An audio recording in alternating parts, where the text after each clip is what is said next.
Therese Neumann was a German Catholic mystic and stigmatic. She was born in the village of Konnersreuth in Bavaria, Germany, where she lived all her life. She was born into a large family with little income. She was a member of the Third Order of St. Francis. Ailments. On the 10th of March 1918, Therese Neumann was partially paralyzed after falling off a stool while attending to a fire in her uncle's barn. She sustained more falls and injuries during this period. After one particular fall, she claimed to have lost much of her eyesight, and in 1919 she claimed to have been blinded completely. Bedridden, she reportedly developed horrible bed sores that sometimes exposed bone. Therese reported that her eyesight was restored on the 29th of April 1923, the day Therese of Lisieux was beatified in Rome. Therese Neumann had been praying novenas in advance of this day. On the 17th of May 1925, Therese of Lisieux was fully canonized as a saint in the Catholic Church. Therese Neumann said the saint called to her and then cured her of her paralysis and bed sores. On the 7th of November 1925, Neumann took to her bed again, and on the 13th of November claimed to have been diagnosed with appendicitis. According to her account, while prepared for surgery, she convulsed violently and stared at the ceiling, finally saying, "Yes." Quote, she asked her family to take her to the church to pray immediately.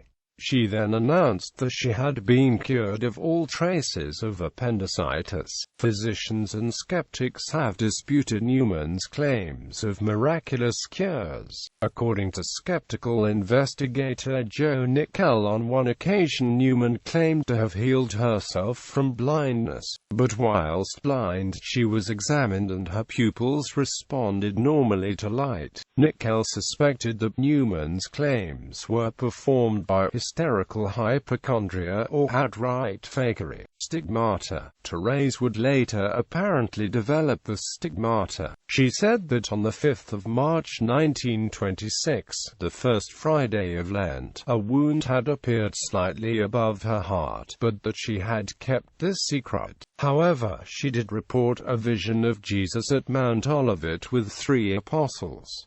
On the 12th of March, she said she had another vision of Christ at Mount Olivet, along with the crowning of thorns. She also claimed that the wound above her heart reappeared on this day, and she spoke to her sister about it. She claimed the wound also reappeared on Friday of the following week. By the 26th of March, she was claiming the same wound accompanied by a vision of Christ bearing the cross and a similar wound on her left hand. Blood was observed on her clothing, and she no longer attempted to keep the information to herself. On Good Friday, Neumann, according to her own testimony, witnessed the entire Passion of Christ in her visions. She displayed wounds on her hands and feet accompanied by blood apparently coming from her eyes. Blood poured from the wounds. However, according to Joseph Hanauer's book The Swindle of Konnersreuth, onlookers did not actually see the bleeding in action, only the blood itself. On Easter Sunday, she claimed a vision of the resurrection of Christ. For several consecutive Fridays after that, she stated she was experiencing the Passion of Christ, apparently suffering in her own body along with all his historic agonies. She claimed to have especially suffered the Passion on Good Friday each year. On 22-23 March 1928, Neumann's stigmata claims were investigated at her home by a group of observers including bishops and physicians. Professor Martini, the director of the University Hospital Bonn, observed Neumann and wrote a report about her stigmata. He found her behavior suspicious, as the blood would only appear from her wounds when he was asked to leave the room.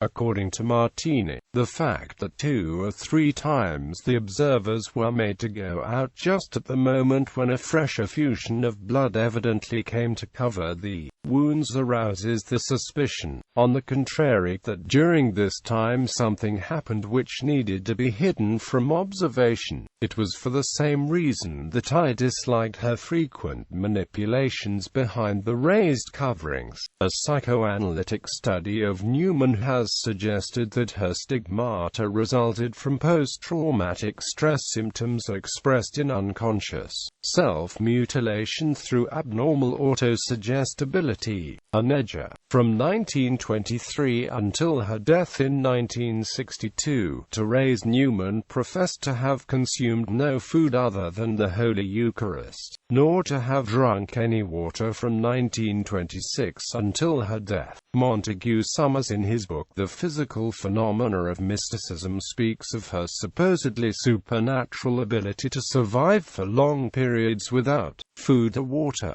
In July 1927, Neumann's claims of aneja were examined at her house. She was physically examined and tested by the physician Otto Seidel and 4 Franciscan nurses for 15 days. Neumann was not observed to have eaten anything, however, suspicion was generated. At the beginning she had weighed 121 pounds, which dropped during the test period to 112.5 pounds. By the last day her weight had returned to normal. Historian Ian Wilson commented the evidence indicated that Neumann went back to normal food and drink intake. The test was never repeated and her family denied permission for any further tests. Wilson found the aneja claims of Neumann suspicious. He noted that she had a vigorous, stocky build throughout most of this time, and all reason tells us that it would be impossible to survive so long without food or drink. Otto Seidel, who wrote a report in 1928, described Neumann as a hysteric. A recent medical paper that examined Seidel's report commented that, while under surveillance by 4 nuns for 14 days, Neumann exhibited no intake of nourishment. Weight measurements and urine tests, however, suggest the opposite. As far as medical records go, Therese Neumann's is one of a series of surprisingly similar cases of stigmata development, conversion disorder, and alleged absence of nutrition.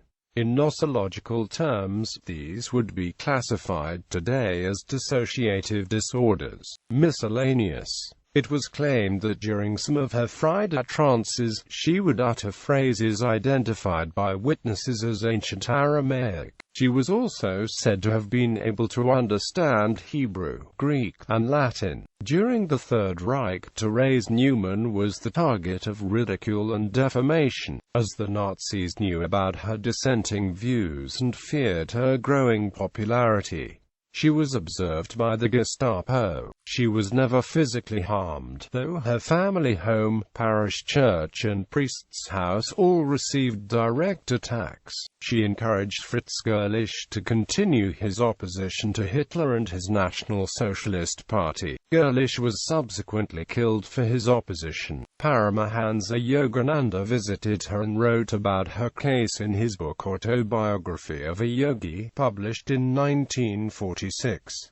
He read an entire chapter, Therese Neumann, the Catholic stigmatist of Bavaria, which reverently gives a vivid first-hand description of one of her Friday Passion trances. Reinhard Lorenz from Meissen, a medium from the New Salem Society, received a message about Neumann in 1929, allegedly coming from God the Father. It was published in Das Wort, the periodical of the movement. On the 18th of September 1962, Therese Neumann died from cardiac arrest, after having suffered from angina pectoris for some time. The Roman Catholic Church has neither confirmed nor denied the aneja, nor her stigmata. The RESL, as she is colloquially known, nonetheless attained a place in popular piety. A petition asking for her beatification was signed by 40,000 people. In 2005, Gerhard Gerhard Ludwig Müller, Bishop of Regensburg, formally opened the Vatican proceedings for her beatification.